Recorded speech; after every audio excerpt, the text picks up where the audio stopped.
We are so excited. We always love being here at SHU. We are so happy that you joined us. You may have noticed that the title is nothing to do with a holiday concert, and yet you came anyway.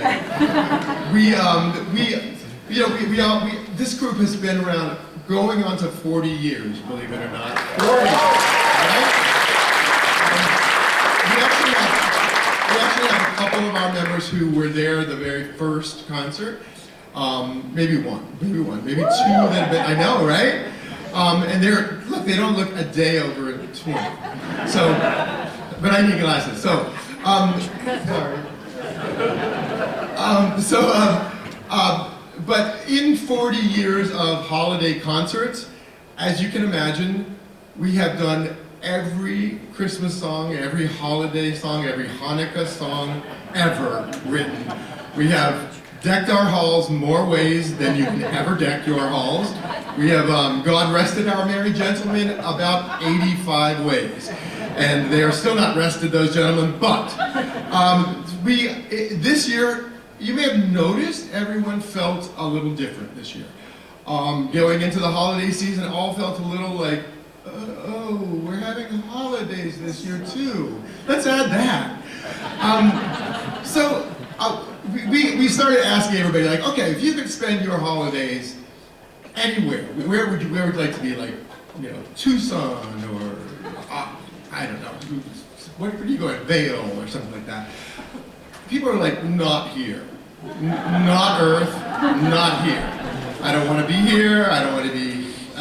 So I'm like, oh, where would you like to be? I mean, like anywhere else. So guess what? Gays in space.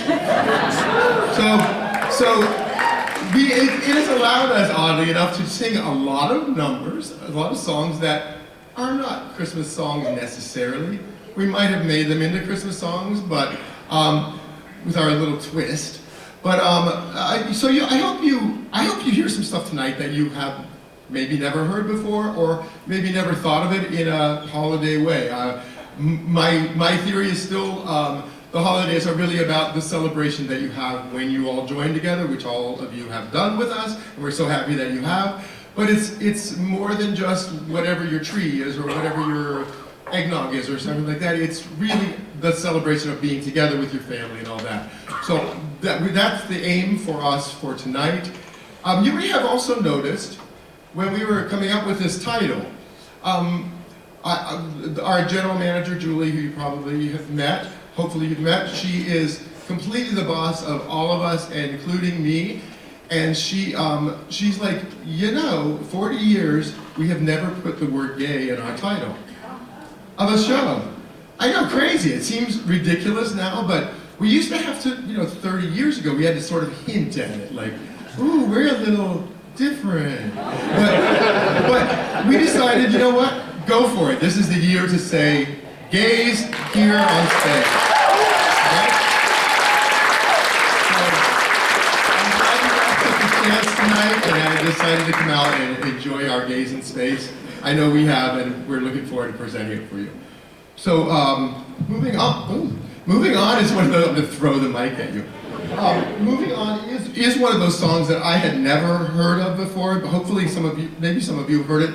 It's become one of my sort of favorite holiday things. I love the concept of it. It's a whole different way to look at the traditional Christmas story. And I'd never heard of it before. Chris DeBerg, English songwriter, like sort of recent, the one person, I'm Chris's mom. But yeah, so I hope you enjoy this. I love it, so enjoy it.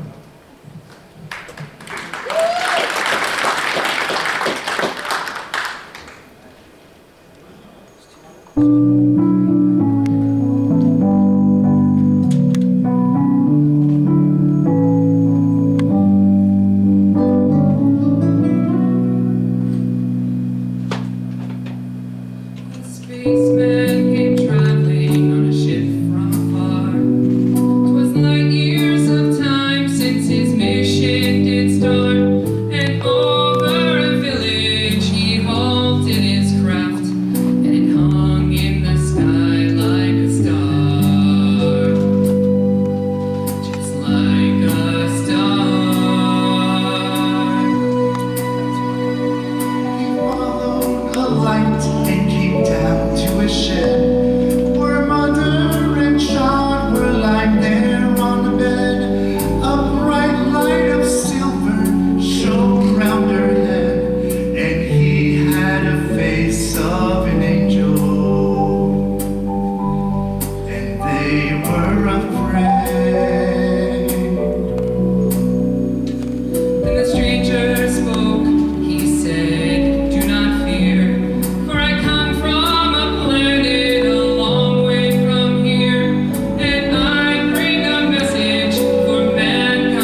do Jethro Tull tonight too, right? Was not in your playbook.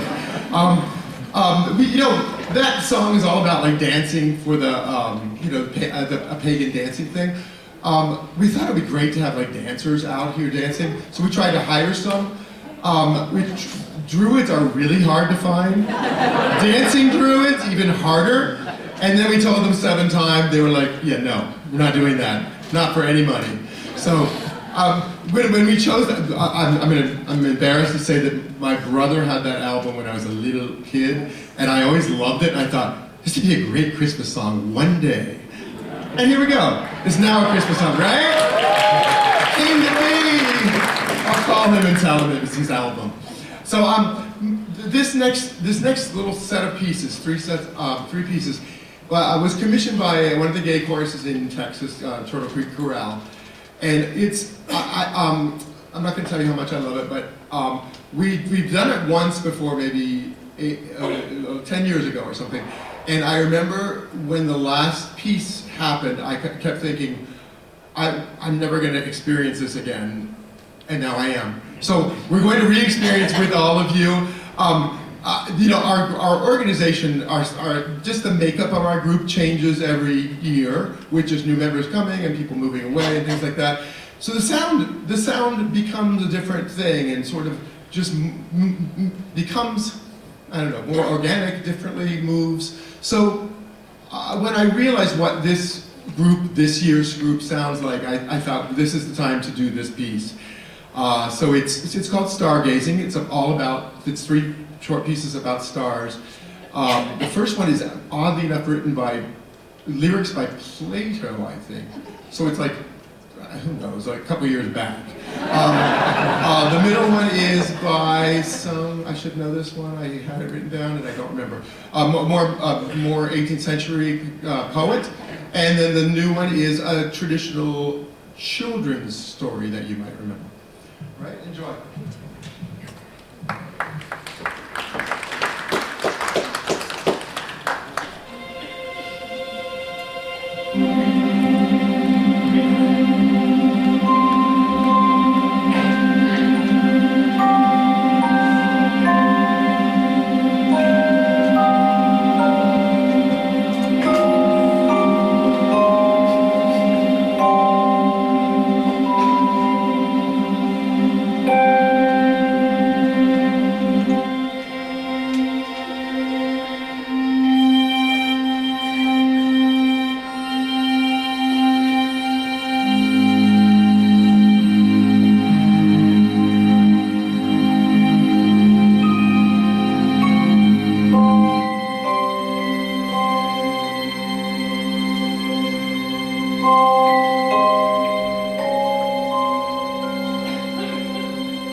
Thank you so much. Now you see why I love doing that. I love being in the middle of that twinkle thing. I hope you enjoyed it too. It's a little scary because there's like 94 time signatures within one piece of that. And if you saw the terror in their eyes, you might have seen it. That was why. And then by the time we get to Twinkle Twinkle, they're like, oh thank God, I know these words. So anyway, so I am now here to tell you a couple things. I think that's right. I think I'm in the right place. Yes. You might have seen gift bags when you came in tonight in some of the seats. Those are our little thank you for those of our donors, our large donors, our donors who donated more, like large. They are not large necessarily. They are good donors. They're supportive donors. Oh my God! Can I go ahead and start this again? Jeez. So anyway, thank you all. Thank you to you donors for being here and for supporting us. And some of those donors have been behind us, the large ones. Oh my God!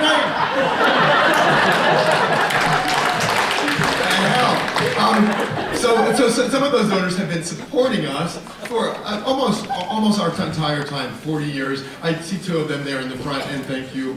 And thank you all for your generous support. We as you know, can't be here without donors as well. And so, again, eternally grateful to those of you who did that. And everybody's names are in the program book, and if you see somebody carrying a gift bag out, please thank them for us on the way out, in case we don't see them. So I'm talking about fundraising. So the other way that our chorus is different than, as far as I know, any other choral group, let alone gay and lesbian choral group in the world, is that luckily, one of our founders started this fundraiser for us 18, 20 years ago or something, and it has been going gangbusters ever since then. And it's our bingo mania, right? Yes, right? It is. Okay, how many of you have been to our bingo? Yeah. Tell them what they're missing out on in their mission, okay? So, raise your hand. No, I'm kidding. So the bingo is always held at the Annex Club just over the bridge, New Haven, right off 95. So it's usually the middle Thursday. Being a Thursday, it's the middle Saturday of every month. We do it monthly, and some of our guys have been running the bingo for this long, and we are so grateful for them, for our volunteers. Our keynotes are out there, and they help immensely with our keynotes are our non-singing members. So you probably see them out there. They're the smiling faces greeting you, pushing you to your seats. That was them. So we have been doing this for a long time. As I say, this next one is on the back of your program book. It is, it's actually this year it's because we have concerts, it's the Saturday between Christmas and New Year's. And a lot of people have that weekend, there's no more Christmas parties and there's no New Year's party yet. So a lot of people come there and bring all their friends and bring their family and celebrate their holidays there. So we would love to see you at that one. It has a title that I knew moments ago before I just completely screwed up this entire speech. But you'll see it on the back of your program and it will tell you better than me.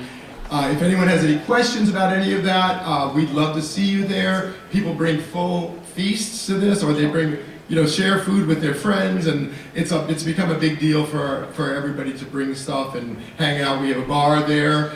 We have, things to sell, foods to sell, food items for you large donors. And so, oh my God, I'm just digging myself a hole here. So please come to that and join us. If you can't make it this month, we do it every month. So look at our website, look at our Facebook page. Bingo actually has its own Facebook page that I believe has more followers than our chorus. Wait a minute. Please go there. We always advertise what's the next thing coming up. And if anyone has any questions or anything, please feel free to, you can message us on that through those sites. Let's see that.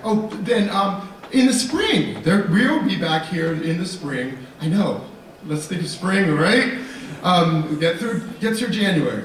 But spring, this year's concert is called Lights, Camera, Action. It is not just motion picture music. Oh my God, I'm a 90-year-old man. Motion pictures when I was a kid. Oh my God. So it's music from movies. God, I really should have just stopped this hours ago, but and it's not just like if it's a musical like Seven Brides for Seven Brothers or something like that. We're in fact not doing that show. But what we'll be doing is we're finding this music that's often incidental within a not musical movie. So Goodbye Mr. Chips has a musical number by Petula Clark that I have to do. Petula's mom. We'd love to have you come out for that. The dates, I believe, are on our website. It's here in May, June. And then also at SHU. This is SHU. Jeez. It's at the Cape in Old Saybrook around the same time. My last thing about this is that if you are enjoying tonight, and we hope you do, it's also going to be at the Cape in Old Saybrook for 3 performances next weekend. There's an evening, there's two on Sunday. I believe they've been sold out for months, but there will be a couple of house seats available. If you know somebody, if you want to come back, we'd love to see you again. The Cape is a lovely place also, but it's smaller than this, so it doesn't hold as many, so we have to do 3 shows for them. And then the week after that, believe it or not, we're at the Downtown Cabaret Theater as part of their holiday season. If you know Downtown Cabaret Theater in Bridgeport, it's a really fun theater. They do concerts, they do musicals, they do a lot of other shows, but they've invited us to be part of their holiday concert this year. So that's the week before Christmas, and please come out for that. I think that's a Friday night, though. If in case you're hearing my voice like breaking up completely, I've had that crazy sinus thing that everybody's getting. I had it for like 3 weeks, flat on my back, because of the illness, not for any good reason. So that's normally when I try to like tighten up all the music, get things written, like here I am laying flat with a fever, and I get up and I crawl to the piano with my blanket around me, like. I told them I would finish this arrangement for tomorrow, and so here I am feverish. So these guys had to put up with all that like late night. I mean, like I gave them music. Literally, I gave somebody music on last Saturday. Like, here, can you learn this? Thanks. So luckily everybody has pulled it together, and I have a really good friend who's a playwright. He's a very accomplished, successful playwright who he's married to my childhood best friend, random, and so the two of them have been at almost every one of our shows for 30 years at least. And after the show, I get notes from him. What was that in Act 1? What was going on there? And so I kind of look. He's not here tonight, I don't think. I don't really look forward to it, but I enjoy that he, is so thoughtful about things. So he has several times in my past described the whole concept of a show and the way that it works as something conceived in a fever dream. Oh, okay. And for years I was like, wait, what the hell? This year, because I literally was in a fever, I have that excuse. So if anything is weird, like Act 2 especially, like, you're like, oh, he had a fever. He had a fever during that. But I also, this year I decided not just to take that as a compliment, like, yeah, I'm taking Fever Dream, I'm owning that. But also, a challenge. So when we get to the end of this act, we have an intermission, but we're in a whole other place, a whole other world, and you won't see me until the very end of the show. So we're outside in the streets, wandering at the end of the show, so we'd love to say hello to you. Thank you again for coming. The one thing I wanted to tell you about this group, I was telling you they're so like agreeable to so many things. I'll say like, one night I'll say like, I think that you're all going to be elephants for this scene. They're like, okay. And the next day they all have elephant costumes on. I mean, it's crazy. So I've done that many times to them. The other thing I love about them is that they are, I used to want everybody to be, I've done this job for 15 years. I wanted everybody to be like uniform, unison, like same outfit, same everything, same cape. But then I sort of started realizing the joy of this organization is the makeup of everybody being different. And I now am sort of thrilled when everybody sort of is themselves, and I've learned to embrace that. Like, just, someone shows up and rehearsal in a crazy outfit, and I'm like,